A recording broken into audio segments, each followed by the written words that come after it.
What's up everyone, welcome to today's video, and today we're going to be checking out the final preview of Hogwarts from IGN. Let's do this.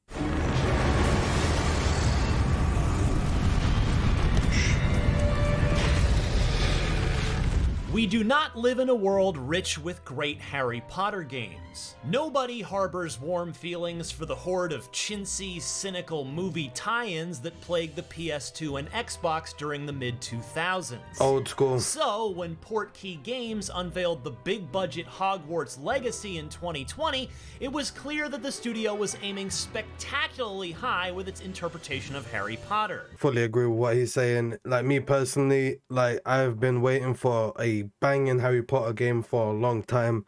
Last time we was getting them was, as he said, literally 2 generations, console wise ago. And bro, I'm so glad that they have time, they have took the time to really put in the work for the next one, and it's gonna be as big as this one's looking. Bro, we've been seeing all sorts of things. It's looking amazing. Man, I can't wait to play this. After a 2-hour hands-on, I can say with confidence that the wizarding world has rarely looked better. The lilting charm, cockeyed whimsy, and high fantasy hijinks of Hogwarts Legacy is rendered with dogmatic servitude to the books, while the combat and exploration, the game part of this video game, is robust enough to rope in more casual fans of the fiction. Unfortunately, it's all happening at the exact moment the world is reconsidering their lifelong ties to one of the greatest stories ever told. So sick. Some of those bits there are looking hard. If you haven't been keeping up with the information drip, Hogwarts Legacy takes place in the late 19th century, and therefore it operates independently from some of the more familiar touchstones of Potter lore. No Voldemort, no Dumbledore, no multitude of Weasley surnames. You play as a 5th-year transfer student that will be built with a potent character creator, denoting complexion, hair color, eyebrow shading, and yes, body types, vocal tenor, and the choice to be referred to as either a witch or a wizard. Afterwards, you'll be quickly implanted directly into the day-to-day scholastic rhythms of Hogwarts. My time with the game was brokered into 2 major sections. Damn, this is a looking hard. treacherous story chapter where I was asked to both infiltrate and destabilize a nefarious dragon cockfighting ring, and a dulcet afternoon on the castle grounds, where I solved side quests, played minigames, and soaked in the Persona-like splendor of simply hanging out at school. The combat was the highlight for me, which I was not expecting. In previous Potter games, the Quicksilver Wizard clashes of the books are reduced to dull, rote, third-person shooting galleries. Harry, Ron, and Hermione taking on an endless series of identical Death Eaters who all seem to brandish magical facsimiles of shotguns and sniper rifles. Hogwarts Legacy changes the formula considerably. Despite the projectiles ricocheting back and forth across the arenas, the game functions more like a Ninja Gaiden-esque combo masher. Your character automatically locks onto wherever they're facing, and the hocus-pocus that comes cascading out of your wand can be chained together like a screen-filling, health bar-obliterating Marvel vs. Capcom tsunami. To me, it does look well, first of all, I have to agree with what he's saying. Compared to the old school games, the combat looks way better. But to me, it seems like more flowy, kind of like Batman, but Batman with a wand. I could be wrong, but that's how it kind of seems like to me. At least when we're seeing the patterns of things coming from one direction to another, and you can actually use some of your surroundings, similar to Batman. Well, I think I've probably played so much Batman, that's probably why I'm looking at it like that, but I could be wrong. I just wanted to mention that quickly. Director Alan 2 compares the system to a sort of long-range dueling. Your arsenal is mapped to the face buttons, and after messing around with the controls for a few minutes, I was able to come up with some wild, improvised concoctions. I'd Leviosa my enemy into the air, tag them with some basic filler casts, pull them in close with an Accio before setting them aflame with the Incendio. The physics engine absolutely revels in your chaos. Bodies fly across the map like they've become weightless and boneless at the mercy of your command. Harry Potter video games have tried and failed to replicate the fiction's unique take on spellcasting for decades. Portkey seems to have established a structure that will likely be aped for years to come. I have to say, guys, I'm really glad to see like how the mechanics is really working, because keep in mind, guys, this is just gonna be Hogwarts Legacy. Like if they keep the same mechanics and they upgrade it, there's God knows what the next Harry Potter games are gonna be in the future, bro. It's gonna be crazy, like battles on dragons, and like we're gonna have the Goblet of Fire event going on. Like, bro, I would love to be seeing like them explore the other parts, and we learn more about certain, get to see how the industry of magic is made and all sorts of other stuff. Looking My good. stint wandering around Hogwarts itself Ooh. wasn't quite as exciting as my trip to the Dragon's Den.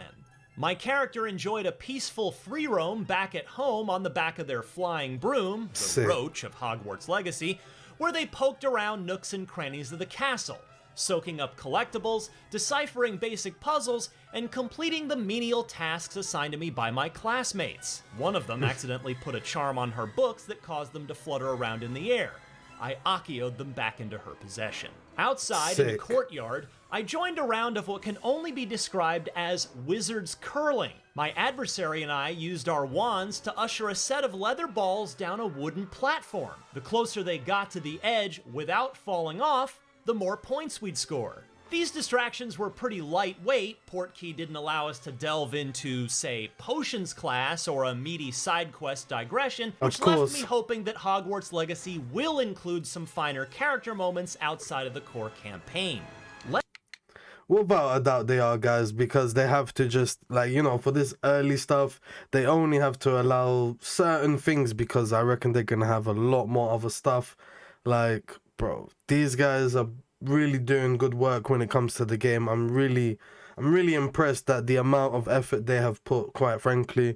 Like, this is exactly what a lot of gamers been needing, and they are very smart to be doing this, because there is a tons of Harry Potter fans, and like I really think that they want this game to be game of the year. Like, and if it does well enough, bro, that is definitely going to be a possibility.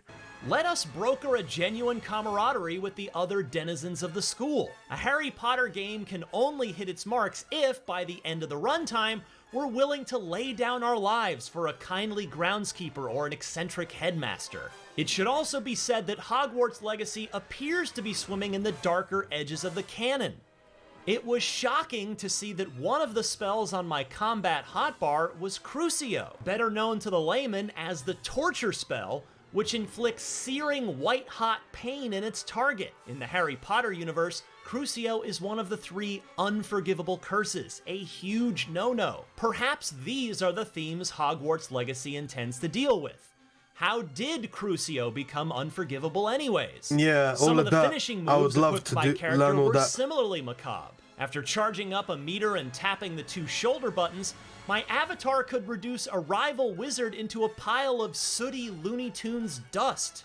The Harry Potter books are centered around the purity of teenaged friendship, so it is weird to watch a 5th year take a life. Again, maybe Hogwarts Legacy intends to explore some of those questions. On first brush, though, it's pretty jarring. They must have only just captured her. She's putting up quite the fight. Of course, anyone who chooses to play Hogwarts Legacy must contend with all sorts of contradictions, most of which are far more important than the usual dissonance we tend to find in video games. J.K. Rowling has established herself as one of the most prominent anti-trans mouthpieces on the planet. The character creator in Hogwarts Legacy offers a huge amount of gender diversity, but that cannot change the fact that the author of these books remains the proprietor of the Harry Potter intellectual property. If purchasing this video game feels like a tacit endorsement of Rowling's retrograde worldview, nobody can say you're wrong. I spoke with Alan too about these questions during my visit, and you can read the results of our conversation on IGN, but you're not likely to find a clean answer to those concerns. No. It looks like we're finally getting a good Harry Potter game. That's all I care about. Shouldn't it feel better than this? Yeah, I have to say I'm really happy with this video, with all the info that we're getting. Like, yeah, the info we're getting seems to be very good. Like, it seems like we are definitely getting a good game.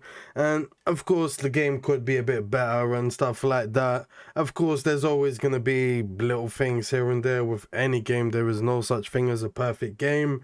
But I honestly think that for like, from the gaming world, like personally, I think these guys are doing very well. They're working very hard on the mechanics. They're making sure that any of the Harry Potter fans or anyone that's already looking to get into the Harry Potter franchise, that they can get eased into it with this game. And personally, it's all about like supporting like the developers and like the story behind Harry Potter, and like I really think that's more of the important thing instead of the controversies. Of course, there's going to be issues here and there, but with people these days, there's always issues with something. But yeah, guys, comment down below on what you think. Subscribe if you're new, like if you like the video, and I'll catch you all in the next one, guys.